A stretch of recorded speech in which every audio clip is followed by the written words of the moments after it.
Law 42. Strike the shepherd, and the sheep will scatter. Judgment. Trouble can often be traced to a single strong individual, the stirrer, the arrogant underling, the poisoner of goodwill. If you allow such people room to operate, others will succumb to their influence. Do not wait for the troubles they cause to multiply.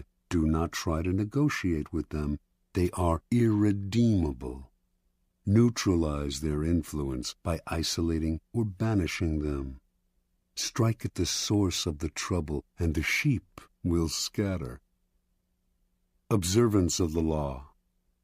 Near the end of the 6th century B.C., the city-state of Athens overthrew the series of petty tyrants who had dominated its politics for decades.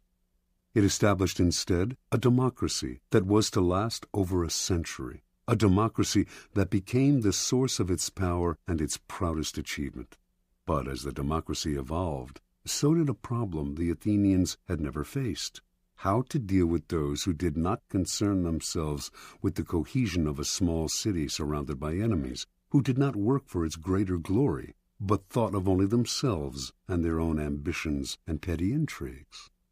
The Athenians understood that these people, if left alone, would sow dissension, divide the city into factions, and stir up anxieties, all of which could lead to the ruin of their democracy. Violent punishment no longer suited the new, civilized order that Athens had created. Instead, the citizens found another, more satisfying and less brutal way to deal with the chronically selfish. Every year, they would gather in the marketplace and write on a piece of earthenware, an ostrakon, the name of an individual they wanted to see banished from the city for 10 years. If a particular name appeared on 6,000 ballots, that person would instantly be exiled. If no one received 6,000 votes, the person with the most ostraka recording his name would suffer the 10-year ostracism. This ritual expulsion became a kind of festival. What a joy to be able to banish those irritating, anxiety-inducing individuals who wanted to rise above the group they should have served.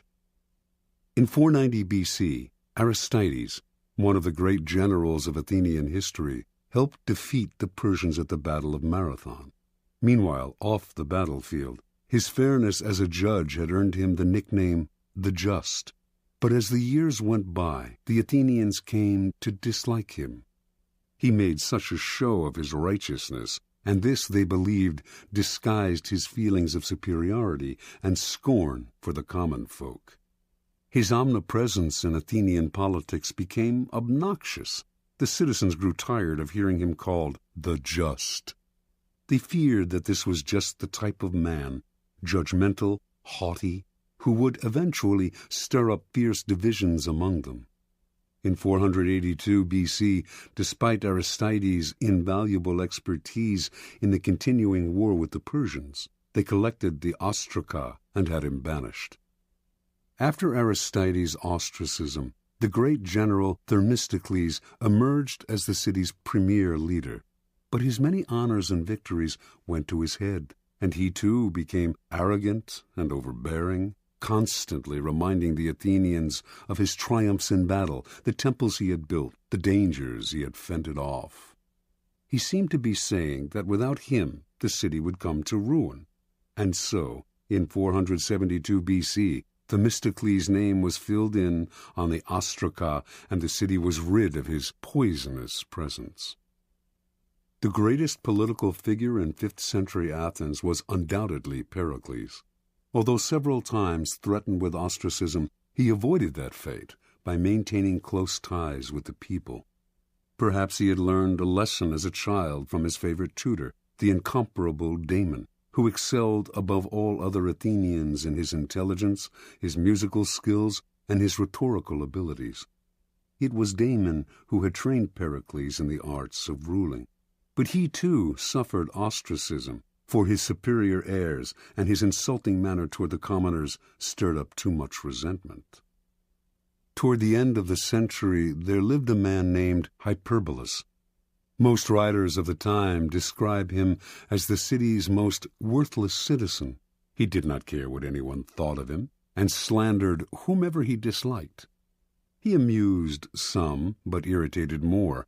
In 417 B.C., Hyperbolus saw an opportunity to stir up anger against the two leading politicians of the time, Alcibiades and Nicias.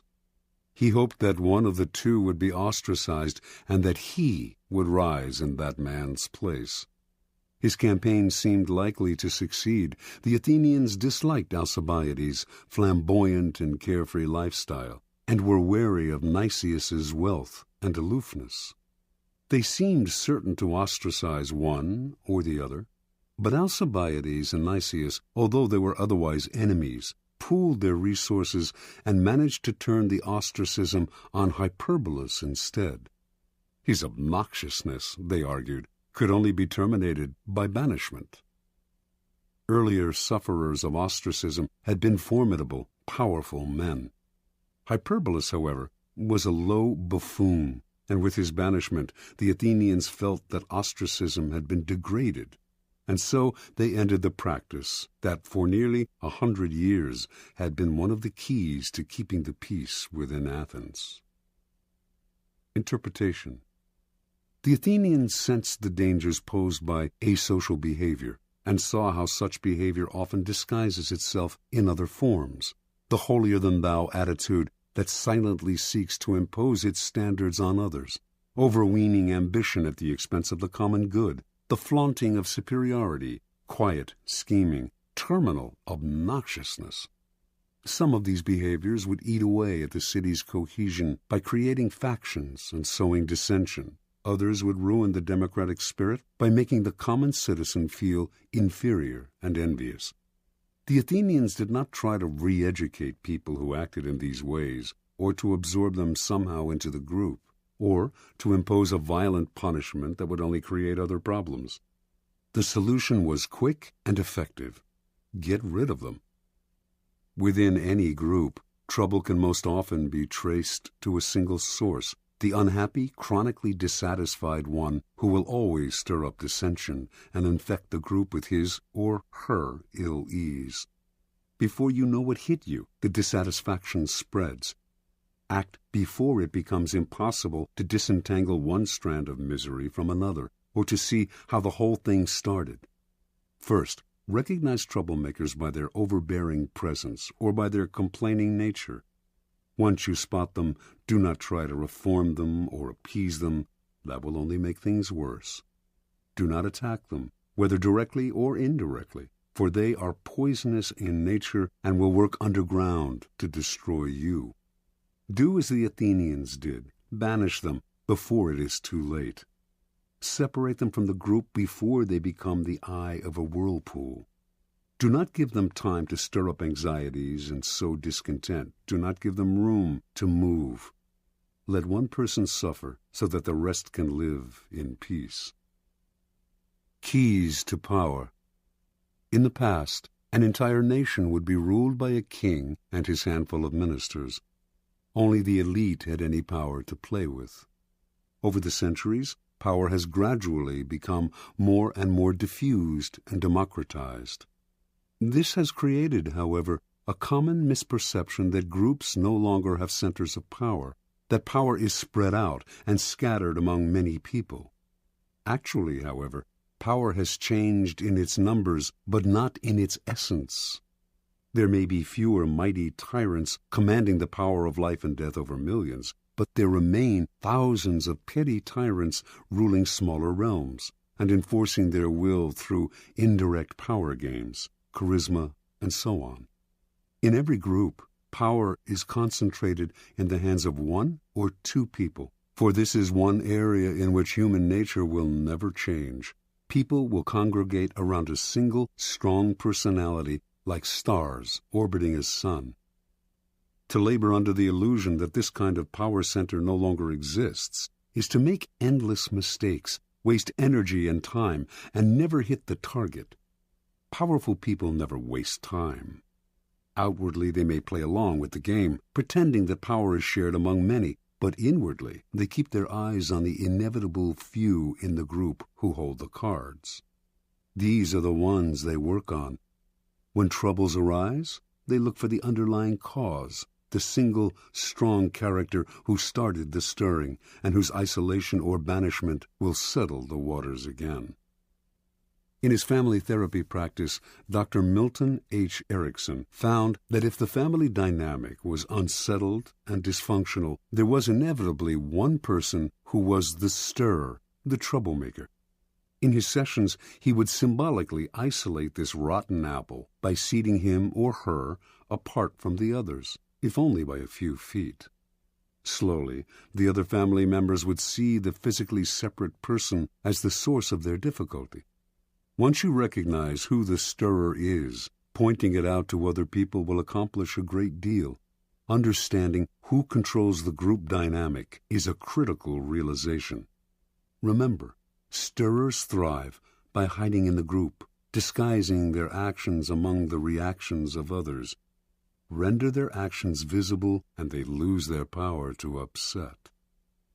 Finally, the reason you strike at the shepherd is because such an action will dishearten the sheep beyond any rational measure. When Hernando Cortez and Francisco Pizarro led their tiny forces against the Aztec and Incan empires, they did not make the mistake of fighting on several fronts, nor were they intimidated by the numbers arrayed against them.